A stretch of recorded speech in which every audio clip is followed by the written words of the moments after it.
Marlène et Jean-Claude sommes très heureux de te présenter une émission très spéciale afin de comprendre les faits d'actualité. Merci pour ta fidélité.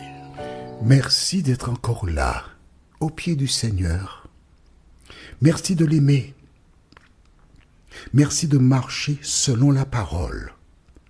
Aujourd'hui, nous verrons ensemble la venue d'Élie. Avant d'aborder ce thème, avec pour base Matthieu 17, versets 10 à 13, prions. Notre Seigneur et notre Dieu, notre Père, nous venons vers toi encore aujourd'hui pour te louer, te bénir, te psalmodier et tourner nos regards vers toi, la source de la vie. Merci pour ta présence. Merci pour tes bienfaits. Merci pour l'assurance qu'un jour nos yeux verront Jésus. Seigneur, alors que nous continuons de progresser dans la connaissance de la vérité, que le Saint-Esprit vienne nous accompagner et qu'il nous guide afin que nous puissions bien saisir et retenir la vérité. Merci Seigneur de nous avoir entendus et exaucés car nous t'avons prié au nom de Jésus et pour ta gloire éternelle. Amen. Nous sommes heureux, une fois de plus, de continuer cette magnifique étude qui nous rapproche de l'Éternel. Rappelle-toi, Jésus a indiqué à ses disciples de garder le secret et qu'ils pourrait en parler qu'après sa résurrection, pas avant. Jésus a appelé ses 3 disciples parce qu'il savait qu'ils étaient dignes de confiance. Parce qu'il est omniscient, il ne faut pas oublier. D'accord. Aujourd'hui, nous voyons la venue de Jean-Baptiste. Les disciples, profitant de ce petit comité où les autres ne sont pas présents, pose une question à Jésus. Parce qu'ils ont entendu quelque chose et ils ne comprennent pas. C'est très important. Tu m'entends? Quand tu ne comprends pas quelque chose, il te faut aller à Dieu pour demander, Seigneur, explique-moi ce que je ne comprends pas. Parce que c'est lui seul qui peut t'expliquer ce que tu ne comprends pas.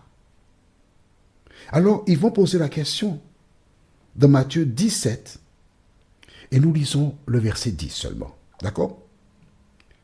Les disciples lui dirent, « Pourquoi donc les scribes disent-ils qu'Élie doit venir ?» Premièrement, oh, question intéressante.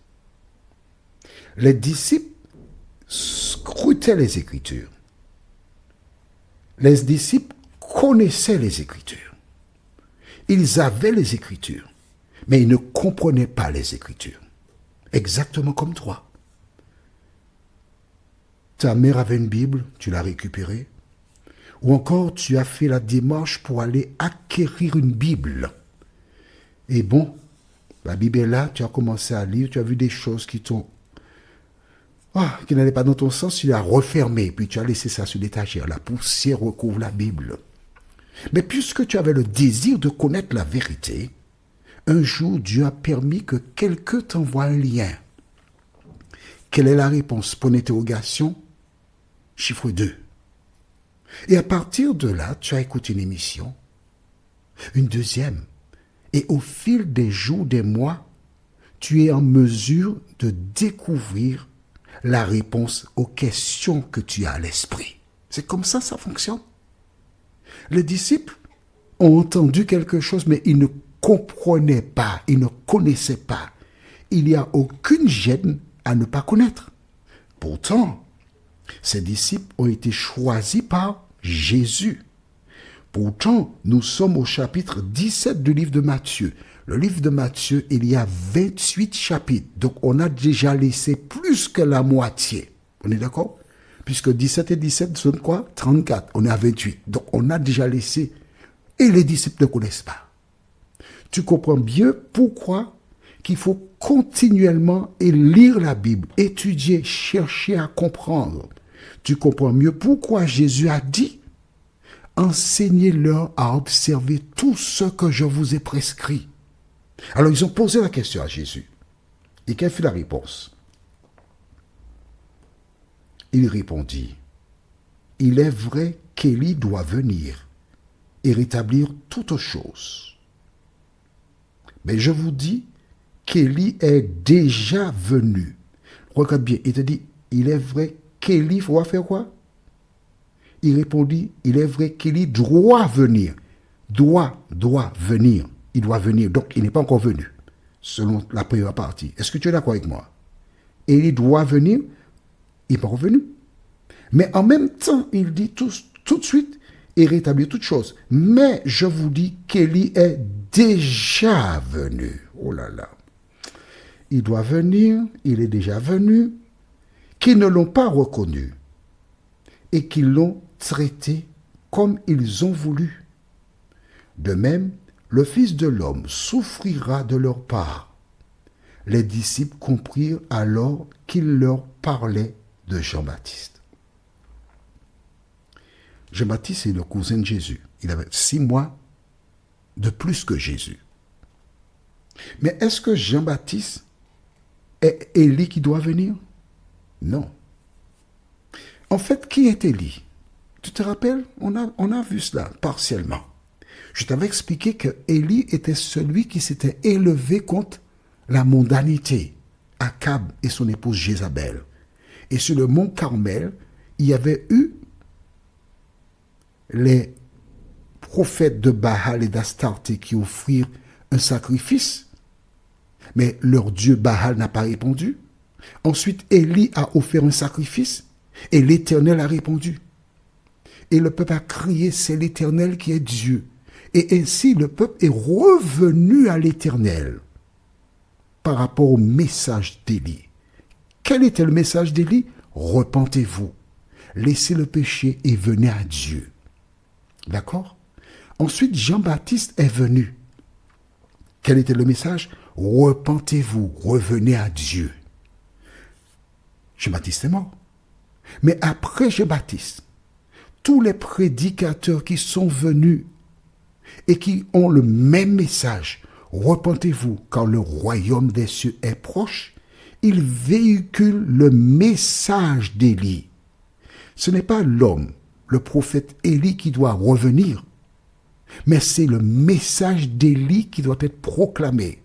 Voilà donc pourquoi l'Éternel, dans son omniscience, m'a jugé, entre guillemets, digne de te dire, repens-toi, parce que Jésus va revenir. Repens-toi, parce que ton nom peut passer en jugement à tout moment. Repens-toi, parce que tout nous montre que Jésus est à la porte. En ce jour, nous sommes le samedi 6 septembre à 16h57. À cette date, en 2025, 6 septembre 2025, 16h57, c'est l'heure à laquelle j'enregistre cet audio. Et à cette date, 26 pays européens sont en phase pour la guerre. Alors, probablement, quand tu écouteras cette émission, peut-être qu'il y aura déjà des milliers de morts. Mais je te dis, Jésus revient bientôt. Il est important pour toi de faire ton choix. Il est important de choisir la vérité tandis qu'il en est temps. Car imagine que la Russie envoie une bombe atomique sur la France et que 40% de la France soit anéantie. Il sera trop tard pour toi pour accepter Jésus. N'accepte pas Jésus parce que tu as peur de mourir, mais accepte Jésus dans ta vie parce que tu l'aimes et que tu désires être sauvé à son avènement. Notre étude pour la prochaine, ce sera Élie et Moïse. Et là, nous irons dans le livre de 1 Thessaloniciens 4, versets 15 à 17. 1 Thessaloniciens 4, versets 15 à 17. Prions. Notre Seigneur et notre Dieu, merci pour la parole. Merci parce que les disciples qui n'avaient pas l'information allèrent à Jésus pour savoir quand Élie viendrait.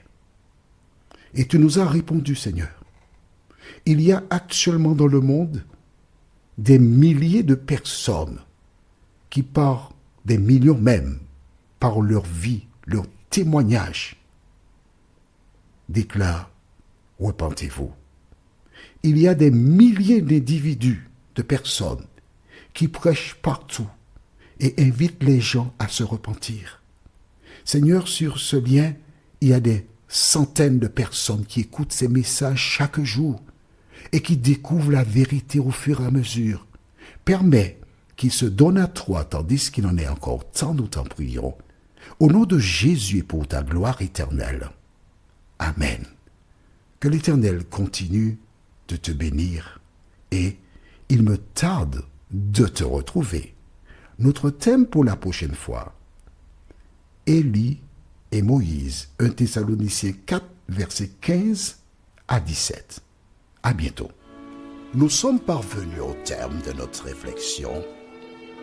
Si d'aventure tu as une question, il te suffit d'envoyer un message par le biais de WhatsApp au numéro suivant, plus 596 696 88 93 93. Et alors Jean-Claude, moi, je me ferai un réel plaisir de répondre à ta question.